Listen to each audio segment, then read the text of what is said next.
Hello दोस्तों। आज हमारी कहानी का शीर्षक है नेकी का फल।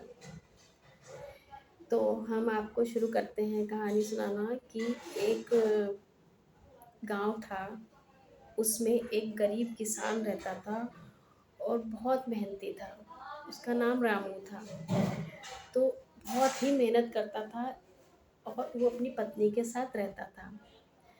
तो उसका जो खेत था, वो अपनी खेत पे बहुत मेहनत करता था, लेकिन उसको उसका फल नहीं मिलता था। कभी सूखा पड़ जाता था, तो कभी बाढ़ आ जाती थी, और कभी सब कुछ सही होता था तो मार्केट में उसके दाम गिर जाते थे। तो बहुत परेशान रहता था, लेकिन फिर भी वो मेहनत करता रहता था। उसने कभी मेहनत करना नहीं छोड़ा। फिर एक दिन ऐसे वो अपने गांव में जहाँ उसका खेत था, उसके चारों तरफ और सबके भी गांव में खेत थे।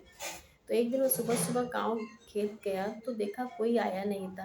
तो उसने कहा आज कोई खेत में काम करने नहीं आया, आस पड़ोस। तो उसने कहा चलो, हो सकता है कोई ना आया हो तो अपना काम शुरू कर देता है। वो अपने खेत में काम करने लगता है। तो उसके आस पास के खेतों में तब भी कोई नहीं आता है। फिर उसकी पत्नी खाना लेकर के आती है। तो वो सोचता है हाँ, दोपहर हो गई तभी पत्नी खाना लेकर आई, लेकिन फिर भी कोई काम करने नहीं आया आस पड़ोस। तो फिर उसने खाना खाया और अपने भाग्य को कोसने लगा कि पता नहीं कैसी किस्मत है कि मेहनत तो करता हूँ, मेहनत का फल नहीं मिलता। फिर एक दिन क्या कहते हैं उसको, क्या कहते हैं, फिर बगल वाला खेत वाला जो मालिक था वो उसके पास आया। तो उसने कहा तुम इतनी मेहनत करते हो लेकिन तुम्हारे खेत में कुछ भी नहीं होता। तो मैं तुमको एक उपाय या तरीका बताता हूँ। पहले तुम काम कर लो, फिर घर चलना मेरे, मैं तुम्हें कुछ दिखाता हूँ। तो वो कहने लगा ठीक है।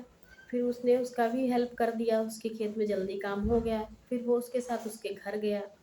तो उसने कहा तुम बाहर खड़े हो, मैं भी अंदर आ रहा हूँ, फिर तुम्हें कुछ दिखाता हूँ।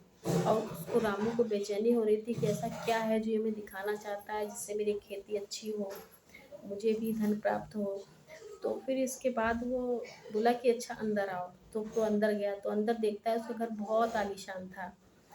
तो उसने कहा है तो खेती, लेकिन इतना आलीशान घर जैसे किसी व्यापारी का हो। तो उससे वो पूछता है कि तुम्हारा घर तो बहुत अच्छा है अंदर से। तो उसने बोला हाँ, सब उसी मेरी खेत की बदौलत से है। तो उसने कहा ऐसा क्या खेत में होता है? तो उसने कहा ठीक है, अभी मैं दिखाता हूँ। फिर वो अंदर गया और एक बोरी लेकर के आया। तो उसने रामू ने पूछा इस बोरी में क्या है? बोले यही तो मैं तुम्हें दिखाना चाहता हूँ। तो उसने खोल कर दिखाया, उसमें चावल थे। तो उसने कहा ये कैसे चावल हैं? तो बोला ये मैंने चीन से मंगवाए हैं। तो उसने कहा चीन से चावल मंगवाए? तो बोले ये नकली चावल हैं, और जो मेरे यहाँ चावल बचते हैं बेचने के बाद, उसमें मैं नकली चावल मिला करके बेच देता हूँ, बहुत अच्छे दामों में बिक जाते हैं और इससे बहुत फ़ायदा होता है। तो उसने कहा कि ये तो गलत काम है। तो उसने कहा हाँ गलत काम है, लेकिन हम मुझे इससे क्या? उसने कहा लोगों की जान को खतरा होता है, जो लोग खाते हैं उनको भी नुकसान करता है। तो उसने कहा कि ठीक है, मैं मुझे तो पैसा चाहिए तो मुझे पैसा मिल जाता है। अगर तुम्हें चाहिए, तुम्हें करना है, तो तुम यही चावल चीन से मंगवा लो और अपने चावल में मिला कर के बेच दिया करो, तो तुम्हारे धन की कमी नहीं रहेगी। तो वो कहता नहीं ये गलत काम है, ये मैं नहीं करूँगा। फिर वो वहाँ से चला आता है। उसने कहा किसी को बताना मत कि मैंने तुमको नकली चावल दिखाए हैं। फिर इसके बाद वो आ जाता है बहुत परेशान होकर के, पेड़ के नीचे बैठ जाता है। फिर एक साधु बाबा वहाँ से निकलते हैं। तो वो कहते हैं कि बेटा क्या हुआ, तुम बहुत परेशान दिख रहे हो? तो कहता नहीं नहीं ऐसी कोई बात नहीं है। कह रहे नहीं बताओ तो कोई परेशानी है? तो उन्होंने कहा कि मेरे साथ ऐसा ऐसा हो रहा है, मेरी किस्मत साथ नहीं दे रही है और मैं मेहनत बहुत करता हूँ।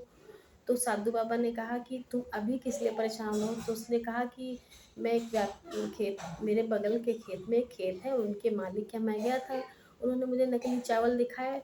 तो कहा कि ये चीन से मंगा करके मिला करके उसको बेच दिया करो, लेकिन मैंने मना कर दिया। तो साधु ने कहा कि मना क्यों कर दिया? बोले मुझे नहीं पसंद, मैं किसी की जान नहीं लेना चाहता। तो उसने कहा, साधु बाबा ने कहा ठीक है, तो अपने घर जाके अपनी पत्नी से भी पूछो, फिर सुबह मुझे मिलना। वो घर गया, उसने अपनी पत्नी से पूछा।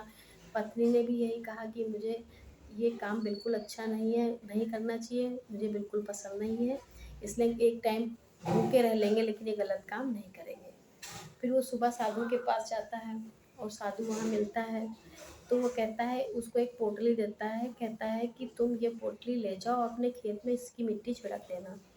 और मिट्टी छिड़क देना, इसके बाद जो है जब ये पोटली खाली होने लगे तो अपने खेत की मिट्टी इसमें भर देना, ताकि ये पोटली खाली ना हो। कहने का मतलब है पोटली कभी खाली नहीं होनी चाहिए। तो उसने छिड़क दिया और साधु बाबा ने बीज भी दिए, उसने वो बीज भी डाल दिए। फिर वो कुछ दिन के बाद जब देखता है खेत में एकदम खेत हरा भरा है, बहुत अच्छी फसल होती है, फिर वो इतना खुश हो गया, बहुत खुश हो गया, और उसके गरीबी के दिन हट गए। तो इससे कहते हैं कि उन लोगों की नेकी की वजह से, उन्हें अच्छा सोचा, अच्छी सोच की वजह से, अच्छी नेकी की वजह से उनको ये फल मिला, और आज उनके सारे कष्ट मिट गए। तो कहते हैं नेकी का फल मिलता ज़रूर है, चाहे देर से मिले लेकिन मिलता ज़रूर है।